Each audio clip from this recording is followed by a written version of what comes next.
Rush ಇರುತ್ತಲ್ಲ ಅಂತ ಹೇಳಿ ಫಸ್ಟ್ ಬುಕ್ ಯಾಕೆ ಸುಮ್ಮನೆ ರಿಯಾಕ್ಟ್ ಮಾಡೋದು ಅಂತ ಹೇಳಿ ಸುಮ್ಮನೆ ಹಾಕೊಂಡಾಗ ಎದುರಿದ್ದವರು ಚಾನ್ಸ್ ಗಲೀಜ್ ಮಾಡ್ಕೊಂಡು ಅದ್ರ ಮೇಲೆ ಕುತ್ಕೊಂಬಕತ್ತ ಇಲ್ಲಲ್ಲ ಅವರಿಗೆ ಸಿಟ್ಟು ಬಂತು. ಸುಮ್ಮನೆ ಹಂಗೆ ಮಾಡಬೇಡ ಅಂತ ಹೇಳಿ ಹಿಂದಿಯಲ್ಲಿ.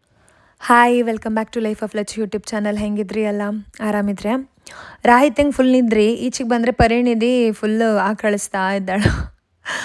ಬೆಳಿಗ್ಗೆ ಸಡನ್ನಾಗಿ ಒಂದು ಪ್ಲ್ಯಾನ್ ಮಾಡಿ ನಾವೀಗ ಗೋಳಿ ಅಂಗಡಿಯಲ್ಲಿ ಟಿಂಟೋನ್ ರೆಸಾರ್ಟಿಗೆ ಹೋಗ್ತಿತ್ತು. ನಾನೊಂದು ಇದು ವ್ಲಾಗ್ ಅದು ಶೂಟ್ ಮಾಡೋದು 2 ತಿಂಗಳ ಹಿಂದೆ, ಇದು ಮೇದ್ ಆ್ಯಕ್ಚುಲಿ ವ್ಲಾಗ್. ನಂಗೆ ಅಪ್ಲೋಡ್ ಮಾಡೋಕೆ ನೆನಪಾಯ್ಲಿಲ್ಲ. ಈಗ ನಿಮ್ಮ ಜೊತೆ ಶೇರ್ ಮಾಡಿಸಿದ್ದೆ. ಮಕ್ಳಿಗೆ ರಜೆ ಇರುತ್ತಲ್ಲ ಏಪ್ರಿಲ್ ಮೇ, ಆ ಟೈಮಲ್ಲಿ ನಾವು ಎಲ್ಲಾದರೂ ಅಪ್ಪ ಅಂತ ಪ್ಲ್ಯಾನ್ ಮಾಡೋದು. ನಮ್ಗೆ ಹೋಗೋ ಕೈಯಲ್ಲಿಲ್ಲ, ಟೈಮ್ ಸಿಕ್ಕಲಿಲ್ಲ, ಎಂಥದ್ದು ಆಯಿತು. ಸೊ ಈಗ ಪ್ಲ್ಯಾನ್ ಮಾಡಿ ಲಾಸ್ಟಲ್ಲಿ ಶಿವಾಂಶಿಗೆ ಇನ್ನೇನು ಸ್ಕೂಲ್ ಶುರು ಆಯ್ತು ಅಂಬುದು ಟೈಮಲ್ಲಿ ನಾವು ಹೊರಟು. ಅದು ನಾನು ಒಂದು 10 ಡೇಸ್ ಮುಂಚೆನೇ ಕಾಲ್ ಮಾಡಿ ಎಲ್ಲ ಕೇಳಿದ್ದೆ, day out package, night out package ಬಗ್ಗೆ ಎಲ್ಲ ವಿಚಾರಿಸಿದ್ದೆ ಅವರಿಗೆ. ಮತ್ತು ಕಡೆಗೆ ಹಬ್ಬಕ್ಕೆ ಮನ್ಸು ಮಾಡಲಿಲ್ಲ. ಕಡೆಗೆ ನಾನು ಸುಷ್ಮಿತನ ಹತ್ರ ಕೇಳಿದ್ದೆ, ಶ್ರೀದೇವಿ ಹತ್ರನೂ ಕೇಳಿದ್ದೆ ಹಬ್ಬ ಅಂದ್ಕೊಂಡು. ಅವರಿಬ್ಬರು ಅಷ್ಟು ಮನ್ಸು ಮಾಡಲ್ಲ. ಮತ್ತು ಇರಲಿ ನಾವಾರು ಹೋಯ್ಬಪ್ಪ ಅಂದೇಳಿ ಹೇಳಿ ರೆಡಿ ಆದ್ದು. ಬೆಳಗ್ಗೆ ಆ ದಿನ ಸಡನ್ನಾಗಿ ಹೊರಡ್ತೈತೆ ಎದ್ಕೊಂಡು ಒಂದ್ಸಲಿ ಟಿಂಟೋನ್ ರೆಸಾರ್ಟಿಗೆ ಹೋಗ್ಲಕ್ಕಿತ್ತು ಅಂತ ಹೇಳಿ ನಾನು ಇವ್ರ ಹತ್ರ ಹೇಳಿದೆ. ಇವರು ಓಕೆ ಹಪ್ಪ ಹಂಗಾರು ಹೊರಡು ಅಂದೇಳಿ ಹೇಳ್ರೆ ಸಡನ್ನೇ ಮತ್ತೆ ಅವರಿಗೆ ಕಾಲ್ ಮಾಡಿ ಟಿಕೆಟ್ ಎಲ್ಲ ಬುಕ್ ಮಾಡ್ತು ಆನ್ಲೈನಲ್ಲೇ. ಮತ್ತು ಹೋದ್ಮೇಲೆ ಸಿಕ್ಕದಿದ್ದೀರಿ, ಅದು ವೀಕೆಂಡ್ಸಲ್ಲಿ ಅಂದರೆ ರಶ್ ಇರುತ್ತಲ್ಲ ಅಂತ ಹೇಳಿ ಫಸ್ಟ್ ಬುಕ್ ಮಾಡ್ತಾ. ಆ ಟೈಮಿಗೆ ಕರೆಕ್ಟಾಗಿ ಶ್ರೀದೇವಿ ಸಹ ಕಾಲ್ ಮಾಡಿದ್ದಾಳೆ, ಗಂಡನ ಮನೇಲಿ ಇದ್ದಾಳವಳು. ನೀವೆಲ್ಲ ಹೋತಿ ಅಂತ ಹೇಳ್ತಿದ್ರಲ್ಲ, ಹೊಯ್ಲಕ್ಕಿತ್ತಲ್ಲ ಅಂದಳ. ನಾ ಹೇಳಿ ನಾವು ಆಲ್ರೆಡಿ ಹೊರಡ್ತಿತ್ತೀಗ ಅಂತ ನಾ ಐರನ್ ಮಾಡಿಸಿದಾಗ. ಮತ್ತು ನಾನು ಬತ್ತೆ ಅಂದಳ. ಅಲ್ಲಿ ಸಾಲಿಗ್ರಾಮಕ್ಕೆ ಬಂದ್ರೆ ನಾವಿಲ್ಲಿಂದ ಮತ್ತೆ ಗಡಿಬಿಡಿಗೆ ಮಕ್ಕಳನ್ನು ಎಳ್ಸ್ಕೊಂಡು ಗಡಿಬಿಡಿ ಆಯ್ತು ಒಂಚೂರು. ಪಟ್ಟ ಬಂತ ಬ್ರೇಕ್ಫಾಸ್ಟ್ ಮಂಟಪದಲ್ಲೇ ಮಾಡೋದು, ಸಾಲಿಗ್ರಾಮದಲ್ಲಿ ಮಂಟಪ ಅಂತ ಇತ್ತಲ್ಲ, ಅಂದರೆ ರೆಸ್ಟೋರೆಂಟಲ್ಲಿ ಬ್ರೇಕ್ಫಾಸ್ಟ್ ಮಾಡಿ ಮತ್ತೆ ನಾವು ಇಲ್ಲಿಗೆ ಬಂತ. ಕೋಟೇಶ್ವರದಲ್ಲೂ ಒಂದಿತ್ತು, ಬಟ್ ಇಲ್ಲಿ ಹೋಪ ಅಂತ ಹೇಳಿ ಈಚೆ ಬಂದದ. ಇಲ್ಲಿ ಪ್ರೈಸಿಂಗ್ ಹೆಂಗಂತ ಹೇಳಿದ್ರೆ ಅಡಲ್ಟಿಗೆ 1500 ಇದು ಡೇ ಔಟ್ ಪ್ಯಾಕೇಜಿಗೆ. ಕಿಡ್ಸ್ 6 to 12 ಇಯರ್ಸಿಗೆ 750 ಅಂದಿದ್ರು. ಕಿಡ್ಸ್ ಬಿಲೋ 6 ಇಯರ್ಸ್ ಅಂದರೆ ಫ್ರೀ ಟಿಕೆಟ್. ಸೊ ಶಿವಾಂಶ್ ಮತ್ತು ರಾಹಿತ್ಯಂಗೆ ಇರಲಿಲ್ಲ, ತಗೊಳ್ಲಿಲ್ಲ ಅವರು, ನಮ್ಮಿಬ್ಬರಿಗೆ ಮತ್ತು ಶ್ರೀದೇವಿ ಮತ್ತು ಶರತ್ತಿಗೆ. ಹಾಗೆ ಸೆಕೆಂಡ್ ಟೈಮು 9 AM ಇದ್ದಿದ್ದು, ನಾವು ಇಲ್ಲಿ ಒಪ್ಪಚ್ಚಿಗೆ 10 ಆಗಿ ಹೋಯ್ತು. ಚೆಕ್ಔಟ್ 5 ಇದ್ದದ್ದು. ಸೆಕೆ ಆತಿತ್ತು, ಮಕ್ಕಳು ಬೇರೆ ಐಸ್ ಕ್ರೀಮ್ ಬೇಕಂದೇಳಿ ಹೇಳಿ ಸ್ವಲ್ಪ ಚಾರಿ ಮಾಡ್ದ. ಮತ್ತು ಈ ಥರ ಹೊರಗಡೆ ಎಲ್ಲ ಬಂದಾಗ ನಾವು ಏನು ತೆಗ್ಸಿ ಕೊಡೋದಿಲ್ಲ ಅಂದೇಳಿ ನಾನು ಹೇಳೋದಿಲ್ಲ. ಯಾಕಂದರೆ ಮನೆಯದೇ ಎಲ್ಲ ಕ್ಯಾರಿ ಮಾಡೋಕೆ ಹೋಗ್ತಿಲ್ಲ. ಅಂದರೆ ಈಗ ವಾಟರ್ ಬಾಟಲ್ ಅದೆಲ್ಲ ತಗೊಂಡು ಬರಲಿಲ್ಲ. ಇವತ್ತು ನಾನು ತಗೊಂಡು ಬರಲಿಲ್ಲ, ಬಟ್ ಹೆಚ್ಚಿನ ಸಲ ಕ್ಯಾರಿ ಮಾಡೋ ಅಭ್ಯಾಸ ಇತ್ತು. ವಾಟರ್ ಬಾಟಲ್ ಮತ್ತು ಫ್ರೂಟ್ಸ್, ಬನಾನಾ, ಅದು ಆರೆಂಜ್ ಅದೆಲ್ಲ ತಗೊಂಡು ಬತ್ತೆ. ಬಟ್ ಗಡಿಬಿಡಿಗೆ ಬಂದದ್ರಿಂದ ಅದು ಕ್ಯಾರಿ ಮಾಡಲಿಲ್ಲ. ಇಲ್ಲ ಅಂದ್ರೂ ಹಿಂಗೆಲ್ಲ ಹೊರಗಡೆ ಬಂದಾಗ ಅಲ್ಲ ಎಂಥವ್ರು ಐಸ್ ಕ್ರೀಮ್ ಅದೆಲ್ಲ ಕೊಡ್ಸೋದಿರುತ್ತೆ, ಹಂಗೆ ಕರ್ಕೊಬತ್ತೆ ಅಂತ ಹೇಳೋದಿಲ್ಲ. ಬಟ್ ಮನೆಗೆ ಆದಷ್ಟು ಅವಾಯ್ಡ್ ಮಾಡ್ತೆ, ಎಲ್ಲೆಲ್ಲ ಹತ್ತೋ ಅಲ್ಲಿ ಆದಷ್ಟು ಅವಾಯ್ಡ್ ಮಾಡ್ತೆ ಕೊಡೋದನ್ನು. ಮನೆಯವರಿಗೂ ಹೇಳ್ತಿ, ಈಗ ಅಜ್ಜ ಅಜ್ಜಿಯವ್ರು ಇವರಿಗೆಲ್ಲ ಆದಷ್ಟು ಕೊಡಬೇಡಿ ಅಂತ. ಕೆಲವು ಸಲ ನಂಗೆ ಗೊತ್ತಿಲ್ಲದೆ ಕೊಡ್ತಾರೆ, ಒಂದೊಂದ್ಸಲಿ ಎಂತ ಮಾಡೋಕ್ಕಾದಿಲ್ಲ. ನನ್ನ ಮಕ್ಕಳು ಬರೀ ಮನೆ ಫುಡ್ ತಿಂತ ಹಂಗೆ ಹೇಳೋದಿಲ್ಲ, ಆದಷ್ಟು ಮನೆಯದೇ ಕೊಡೋಕೆ ಎಷ್ಟು ಹತ್ತೋ ಅಷ್ಟು ಪ್ರಯತ್ನ ಪಡೋದು ಅಷ್ಟೇ. ಆ್ಯಂಡ್ ಅವರಿಗೂ ಒಂದು ಖುಷಿ ಆಯ್ತಲ್ಲ, ಅಪರೂಪಕ್ಕೇನೋ ಅವ್ರಿಗೆ ಇಷ್ಟ ತಿಂದಾಗ ಅವ್ರಿಗೂ ಒಂಥರ ಖುಷಿ ಆಯ್ತು. ಅಷ್ಟು ಸ್ಟ್ರಿಕ್ಟಾಗಿ ಬೆಳೆಸೋಕ್ಕೂ ಆತಿಲ್ಲ, ಏನೂ ಕೊಡದೆ. ಬಟ್ ಎವ್ರಿ ಡೇ ಅದೇ ಹ್ಯಾಬಿಟ್ ಅಪ್ಕಾಗ ಅಷ್ಟೇ. ಪೂಲಿಗಳಿಗಂದರೆ ನೈಲಾನ್ ಬಟ್ಟೆನೇ ಹಾಕೊಂಡ್ಕಂದೇಳಿ ಏನೋ ಹೇಳಿದ್ದಿರಲ್ಲ. ಸೊ ಅಂದರೆ ಅಲ್ಲಿ ಡ್ರೆಸ್ ಕೋಡ್ ಇದ್ದಿತ್ತು. ಸೊ ನಾನು ತಗೊಂಡೆ, ನಾವು ಕೆಲವರೆಲ್ಲ ತಗಂತು. ಅದೆಂತ 200-300 ಒಂದು ಟೀ ಶರ್ಟಿಗೆ. ಇವನ್ನ ಮಕ್ಕಳ ಡ್ರೆಸ್ಸಿಗೂ ಅಷ್ಟೇ, ದೊಡ್ಡರದ್ದಕ್ಕೂ ಅಷ್ಟೇ. ಶ್ರೀದೇವಿ ತಗೊಳ್ಲಿಲ್ಲ ಅನಿಸುತ್ತೆ, ಬಟ್ ಅಲ್ಲಿ ತುಂಬ ಚೆನ್ನಲ್ಲ ನೈಲಾನ್ ಬಟ್ಟೆ ಹಾಕೊಂಡ್ಲ, ಹಂಗೆ ಪೂಲಿಗೆ ಇಳಿತಿದ್ರು.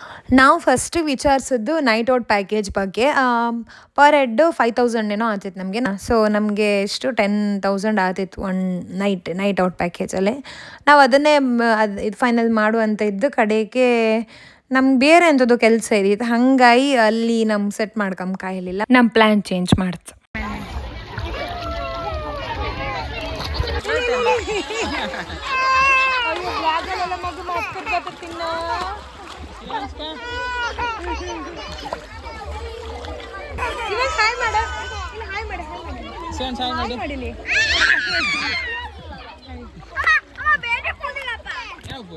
ಈ ಪ್ಯಾಕೇಜ್ ಹಂಗೆ ಅನ್ಲಿಮಿಟೆಡ್ ಔಟ್ಡೋರ್ ಆ್ಯಕ್ಟಿವಿಟೀಸ್ ಮತ್ತು ವಾಟರ್ಗೆ ಬೋಟಿಂಗ್ ಎಲ್ಲನೂ ಅದು ಸೀಸನಲ್ಲ.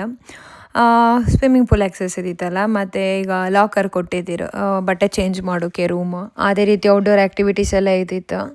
ನನ್ನ ಪರ್ಸ್ನಲ್ ಒಪಿನಿಯನ್ ಇವ್ರೊಂದು ಸ್ವಲ್ಪ ಮೇಂಟೈನ್ ಮಾಡ್ಕಿತ್ತಂತ ನಂಗೆ ಅನಿಸ್ತು. ಯಾಕಂದರೆ ಕೆಲವು ಕಡೆ ಎಲ್ಲ ನೀರು ಬಿದ್ದು ಫುಲ್ ಪಾಚಿ ಆಯ್ದಿತ್ತು.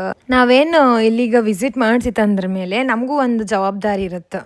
ಈಗ ಪೂಲಂಗೆ ಇಳಿತಂದಮೇಲೆ ಅಲ್ಲೇ ಗಲೀಜು ಮಾಡೋದು, ಅಲ್ಲಿ ಬಾಟಲ್ ಕ್ಯಾಪ್ ಬಿಸಾಡೋದು, ಎಂಜಲ್ ಉಗಿತಾ ತುಂಬ ಗಲೀಜು ಮಾಡೋದು, ದೊಡ್ಡವ್ರು ಸಣ್ಣವ್ರು ಎಲ್ಲರೂ ಆ ಥರ ಎಲ್ಲ ಮಾಡಿಸಿದ್ದೀರ. ನಂಗೆ ಅಷ್ಟೊತ್ತಿಗೆ ಅನಿಸ್ತು ಈಗ ಪ್ರಾಪರ್ಟಿ ಬೇರೆಯವ್ರದ್ದು ಅಂದ್ಕೊಂಡು ನಾವು ಹೆಂಗೆ ಬೇಕಾದ್ರೂ ಯೂಸ್ ಮಾಡ್ಲಕ್ಕ.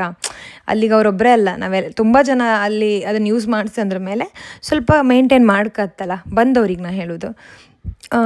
ಈಗ ನಮ್ಮ ಮನೆಗೆ ಅದನ್ನು ನಾವು ಹಂಗೆ ಗಲೀಜು ಮಾಡ್ಕೊಂಡು ಅದ್ರ ಮೇಲೆ ಕುತ್ಕೊಂಬಕತ್ತ ಇಲ್ಲಲ್ಲ. ಯಪ್ಪ ಅದು ಹೆಂಗೇನೋ ಅಲ್ಲೇ ಗಲೀಜು ಮಾಡ್ಕೊಂಡು ಅಲ್ಲಲ್ಲೇ ಓಡಾಡ್ತಿದ್ರಿ. ಮತ್ತೆ ಎಷ್ಟು ಗಲೀಜು ಮಾಡಿರೋ ಗೊತ್ತಿರ ನಂಗೆ, ಕೇರ್ಲೆಸ್ ಯಾರದ್ದೋ ಅಂದ್ಕೊಂಡು ಒಟ್ರಾಶಿ ಇದು ಮಾಡ್ತಿದ್ದೀರ. ನಮ್ಮ ಕಡೆ ಒಂಥರ ಅನಿಸ್ತು, ಸ್ವಲ್ಪ ಗಲೀಜು ಅನಿಸ್ತು, ಸ್ವಲ್ಪ ಅಲ್ಲ ಜಾಸ್ತಿನೇ ಗಲೀಜು ಫೀಲ್ ಆಯ್ತು. ಮತ್ತು ನಾವು ಸ್ವಲ್ಪ ತಾಡಿ ಈಚೆ ಬಂತು. ಈಗ ಮಧ್ಯಾಹ್ನ ಊಟದ ಸಮಯ. ವೆಜ್ ನಾನ್ ವೆಜ್ಜು 2 ಆಪ್ಷನ್ ಇದ್ದಿತ್ತು. ನನಗೆ ಸ್ಯಾಟರ್ಡೆ ಆದ್ರಿಂದ ನಾನು ವೆಜ್ ಹೇಳಿದ್ದೆ, ಇವರಿಗೆಲ್ಲ ನಾನ್ ವೆಜ್. ಮತ್ತು ಯಾರು ಸ್ಯಾಟರ್ಡೆ ಮಾಡೋದಿಲ್ಲ. ಯಾರು ಮಾಡೋದಿಲ್ಲ, ನಾನು ಸ್ಯಾಟರ್ಡೆ ಮಾತ್ರ, ನಂಗೆ ಮಾತ್ರ ಈಗೆಲ್ಲ ನಾನ್ ವೆಜ್. ಮತ್ತು ನಾವಿಲ್ಲಿ ಊಟ ತಗೊಂಡು ಬಂದು ಕೂತ್ಕೊಂಡಾಗ ಒಂದು ವಿಷಯ ನಡೀತು. ಎಂತ ಅಂದರೆ, ನಮ್ಮ ಎದುರುಗಡೆ ಒಂದು ಸ್ವಲ್ಪ ಜನ ಇದ್ದಿದ್ರು, ಗಂಡು ಮಕ್ಕಳು, ಫ್ಯಾಮಿಲಿ ಜೊತೆ ಬಂದಿದ್ರು. ತುಂಬ ಸಣ್ಣ ಮಕ್ಕಳೇನಲ್ಲ, ಒಂದು 9-10ನೇ ಕ್ಲಾಸ್ ಮಕ್ಕಳು ಅಥವಾ ಅದಕ್ಕೂ ದೊಡ್ಡವ್ರು ಇರ್ಬೋದು. ಅವ್ರು ಎಂತ ಮಾಡಿದ್ರು ಅಂತ ಹೇಳಿದ್ರೆ, ಸ್ಪ್ರೈಟ್ ಬಾಟಲ್ ಓಪನ್ ಮಾಡ್ಕೊಂಡು, ಫುಲ್ ಸ್ಪ್ರೈಟ್ ಇದೆ ಅದರಲ್ಲ, ಜಸ್ಟ್ ಬಾಟಲ್ನ ಪ್ರೆಸ್ ಮಾಡ್ರ. ಒಂದ್ಸಲಿ ನನ್ನ ಹಸ್ಬೆಂಡ್ ಮೇಲೆ ಒಂಚೂರು ಬಿತ್ತು ಸ್ಪ್ರೈಟ್. ನಾವು ಪಕ್ಕದಲ್ಲೇ ಇದ್ದಿತ್ತು, ಹಿಂಗೆ ಕಂಡ ಅವನು ವಾರಿ ಕಣ್ಣಂಗೆ ಕಂಡ. ಆದಮೇಲೆ ನಾವು ಸುಮ್ಮನೆ ಗೊತ್ತಾಗಲಿಲ್ಲಲ್ಲ ಎಂತ ಮಾಡೋದು, ಮಕ್ಕಳಲ್ಲ ಅನ್ಕಂತ ಕಡಿ ಪುನಃ ಹಾಗೆ ಮಾಡ್ದೆ. ಮತ್ತು ಸುಮ್ಮನೆ ಹಾಯ್ಕೊಂಡೆ ನಾನು, ಇರಲಿ ಮತ್ತು ಗೊತ್ತಾಗಲಿಲ್ಲ ಅನ್ಕೊಂಡು. ಆಗ ಅವನು ಫ್ರೆಂಡ್ ಯಾರೋ ಹೇಳ್ರು, ಅವರಿಗೆ ಸಿಟ್ಟು ಬಂತು, ಸುಮ್ಮನೆ ಹಂಗೆ ಮಾಡಬೇಡ ಅಂತೇಳಿ ಹಿಂದಿಯಲ್ಲಿ ಹೇಳೋದು. ಅದಾದಮೇಲೂ ಇನ್ನೊಂದು ಸಲ ಜಾಸ್ತಿ ಇದು ಮಾಡ್ಕೊಂಡು ಅವ್ರವ್ರೆ ಹಿಡ್ಕೊಂತಾರೆ. 2 ಸಲ ನಮ್ಮ ಮೈ ಮೇಲೆ ಬಿತ್ತು ಅಂತ ಹೇಳಿ ಅವನಿಗೆ ಗೊತ್ತಾದ್ಮೇಲೆ ಒಂಚೂರು ಆಚೆಗೋಗಿ ಅವ್ರವ್ರು ಆಟ ಆಡ್ಕೊಳ್ಲಕ್ಕಲ್ಲ, ಮತ್ತೆ ಪುನಃ ಅವ್ರವರೇ ಸ್ಪ್ರೈಟಲ್ಲಿ ಒಬ್ರೊಬ್ರಿಗೆ ಚೆಲ್ಲೋದು ಸ್ಪ್ರೈಟನ್ನು ಮಾಡಿಸಿದ್ದ ಅವ್ರವರಿಗೆ. ಅದರಲ್ಲೂ ನಮ್ಮ ಈಚೆ ಬದಿ ಹಾಕಿದ 3ನೇ ಸಲ. ಅದು ಮಗು ಮೈ ಮೇಲೇನೋ ಸ್ವಲ್ಪ ತಾಕ್ತು. ಆಚೆಗೆ ಶ್ರೀದೇವಿ ಮತ್ತು ಪರಿನಿಧಿ ಏನೋ ಕೂತಿದ್ರು, ಅವ್ರ ಮೈ ಮೇಲೆ ಬಿತ್ತು. ಅದಕ್ಕೆ ಅವಳಿಗೆ ಹೋಗ್ತಾಳೆ, ಎಂತ ಮಾಡಿಸಿದ್ರೆ ಅಂದ್ಕೊಂಡು. ಆಮೇಲೆ ಸೀದಾ ಎದ್ಕೊಂಡು ಆಚೆಗೋರು. ನನಗೆ ಅನಿಸೋದು ಕೆಲವೊಂದು ಸಲ ನಾವು ಸ್ವಲ್ಪ ನಾವು ಮುಗ್ಧರ್ ಅಂತ ಹೇಳೋದಿಲ್ಲ, ಬಟ್ ಯಾಕೆ ಸುಮ್ಮನೆ ರಿಯಾಕ್ಟ್ ಮಾಡೋದು ಅಂತ ಹೇಳಿ ಸುಮ್ಮನೆ ಹಾಯ್ಕೊಂಡಾಗ ಎದುರಿದ್ದವರು ಚಾನ್ಸ್ ತಕ್ಕಂ ಜಾಸ್ತಿ.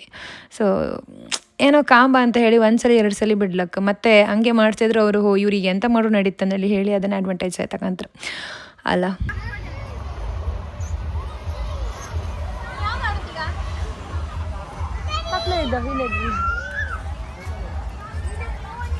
ನೀವು ಹೋಗಿನಿ ಇದಕ್ಕೆ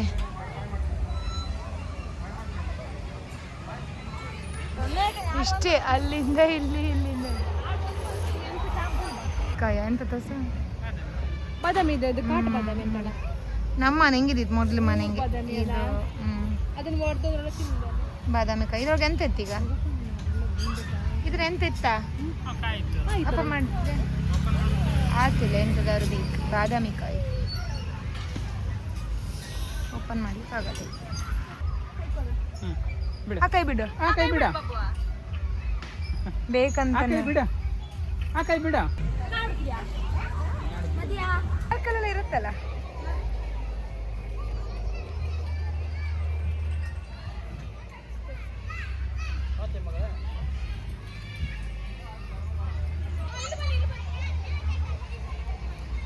ಅಲ್ಕ ಇಲ್ಲಿ ಎಂತ ಅಷ್ಟಪ್ಪ ಎಂತ ಇಲ್ಲ, ಎಂಥದ್ದು ಎಕ್ಸ್ಪೆಕ್ಟೇಷನ್ ಇಟ್ಕೊಂಬಂದದ್ದು ಆ ಥರ ಎಂತ ಇಲ್ಲ. ಆಡೋಕೆ ಇಷ್ಟ ಇದ್ರೂ ಆಡೋಕತ್ತಿಲ್ಲ, ಕೂಲದಲ್ಲ ಎಂತೆಲ್ಲ ತಿಂದು ಮಾಡಿ ಎಲ್ಲ ಹಿಂದೆ ಅದೇ ಬೀಳುತ್ತೆ. ಸ್ನ್ಯಾಕ್ಸ್ ತಿನ್ಕೊಂಡು ಮತ್ತೆ 5 ಗಂಟೆ ಕ್ಲೋಸ್, ಮನೆಗೆ ಹೋಗ್ಬೇಕು. ಆದರೂ ಕೊಟ್ಟು ದುಡ್ಡಿಗಷ್ಟು ಇದು ಅನಿಸ್ತಿಲ್ಲಲ್ಲ ಹಂಗೆ. ಗಾಯಕ ಶಿವಂಶ ಅಂತೂ ಫುಲ್ ನೀರಲ್ಲೇ ಮಾಡಿದ್ದು, ಎಂಥದ್ದು ಮಾಡೋದು. ಈ ಪೂಲ್ ಮಾತ್ರ ಗಲೀಜಾಗಿರಲಿಲ್ಲ. ಸೊ ಅವರಿಬ್ಬರು ಆಡ್ಸಿದ್ದು ನಾನು ಸುಮ್ಮನೆ ಇದ್ದಿದ್ದೆ. ಎಲ್ಲರೂ ಆ ಪೂಲಲ್ಲೇ ಇದ್ದೀರಾ, ಸೊ ಈ ಪೂಲಲ್ಲಿ ಜನ ಇರಲಿಲ್ಲ, ಹಾಗಾಗಿ ಕ್ಲೀನ್ ಇದ್ದಿತ್ತು, ಅಡ್ಡಿಲ್ಲ. ಹೆಂಗಂದರೆ ಇವರಿಬ್ಬರಿಗೆ ಹೊರಗಡೆ ಬಪ್ಪಕ್ಕೆ ಮನಸ್ಸಿಲ್ಲ. ಎಷ್ಟೊತ್ತಿಂದ ಕರಿತಿದ್ದೆ ಬನ್ನಿ ಬನ್ನಿ ಬನ್ನಿ ಅಂತ ಹೇಳಿ.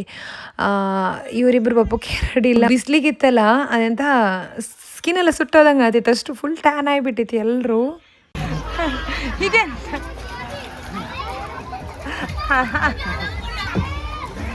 ಯಾವ ಥರ ಹೋಗಿ ಹೋಗಿ ಇಲ್ಲಿಗ ಐಟಿ ಆಚೆತ್ತ ಗೋಲಿ ಬಜ್ಜಿ ಚಟ್ನಿ ಜೊತೆಗೆ ಕಾಫಿ ತಗೊಂಡೆ ಕಾಫಿ ಟೀ ಎರಡು ಇದ್ದಿತ್ತು ಸ್ವಲ್ಪ ಕಾಫಿ ಕೊಡುವ ಮಂಗೆ ಹೆಚ್ಚು ಕಾಫಿ ತಗೊಂಡು ಕುಡಿಸಿದ್ದೆ ಗೋಲಿ ಬಜ್ಜಿ ಓಕೆ ಡಿಫ್ರೆಂಟ್ ಇದ್ದಿತ್ತು ಓವರಾಲ್ ಫುಡ್ ಅಡ್ಡಿಲ್ಲ ಸಾಧಾರಣ ತುಂಬ ಟೇಸ್ಟಿ ಅಂದಿಲ್ಲ ಬಟ್ ತುಂಬ ಚೆನ್ನಾಗಿ ಮಾಡ್ಕಿದ್ದಿತ್ತಲ್ಲ ಅವರು ಕ್ಯಾಟ್ರಿಂಗ್ ಎಂಥದ್ದು ಮಾಡಿಸ್ಕೊಂಡು ಬಂದಿದ್ದಪ್ಪ ಅವ್ರಿಗೆ ಮತ್ತು ಸ್ವಲ್ಪ ಎಳ್ನೀರ್ತಕ್ಕಂಥ ತುಂಬ ತರ್ಸ್ಟಿ ಆಗ್ತಿತ್ತು ಬಿಸಿಲಿಗೇನೋ ಬಾಯಾರಿಕೆ ಜಾಸ್ತಿ ಆಗ್ತಿತ್ತು ಅಂತ ಹೇಳಿ ಒಂದು 2 ಬಾಟಲ್ ಎಳ್ನೀರು ತಗೊಂಡು ಸ್ವಲ್ಪ ಕುಟ್ಕೊಂಡು ಮತ್ತೆ ರಿಟರ್ನ್ ಹೋಗ್ತಿತ್ತು ಮುಸುಡಿ ಕಾಣಿ ಫುಲ್ ಟಯರ್ಡ್ ಆಯ್ತು ಮತ್ತು ಎಷ್ಟು ಬೇಗ ಮನೆಗೆ ಹೋಗ್ಬೋದು ನೋಡಿ ಇದ್ದಿತ್ತು ನಂಗೆ ಮತ್ತೊಂಚು ತಲೆನೋವು ಬಂದಂಗೆ ಆಯ್ದಿತ್ತು ಯಾಕೋ ಗೊತ್ತಿಲ್ಲ ಅದು ಕ್ಲೋರಿನ್ ವಾಟ್ರ್ ಅಲ್ಲ ಮತ್ತು ಬಿಸಿಲು ಬೇರೆ ಮುಖಕ್ಕೆ ಹೊಡೆದು ಅದೊಂಥರ ಆಚೆತ್ತೇನೋ ಸೊ ಹೀಗೆ ಕತೆ ಸಿಗ್ತೆ ಮತ್ತೆ ಬಾಯ್ ಟೇಕ್ ಕೇರ್